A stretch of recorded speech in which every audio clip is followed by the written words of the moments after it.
നമ്മുടെ കർത്താവ് സിഹിയോൻ കോട്ടയുടെ ഉള്ളിൽ നിന്ന് പുറപ്പെട്ടപ്പോൾ തന്റെ ശ്രീബായെ തോളിൽ വഹിച്ചു. സങ്കടത്തോടെ തന്നെ കുറിച്ച് കരയുവാൻ എബ്രായ സ്ത്രീകൾ കൂട്ടമായി കൂടി. തന്റെ മാതാവും അവിടെ അറിയുന്ന എല്ലാവരും ദൂരെ നിന്നു.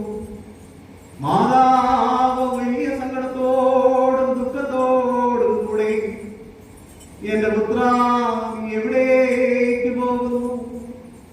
എന്റെ വാത്സല്യവാനേ നീ എവിടേക്ക് പോകുന്നു?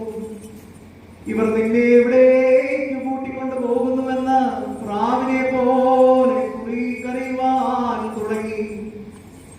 അയ്യോ, നിഷേധികളായ ജനത്തിന്റെ കയ്യിൽ നീ നിന്നെ എന്തിനായി ഏൽപ്പിച്ചു കൊടുത്തു? എന്റെ പുത്ര എനിക്ക് കഷ്ടം, എന്റെ വാത്സല്യവാനേ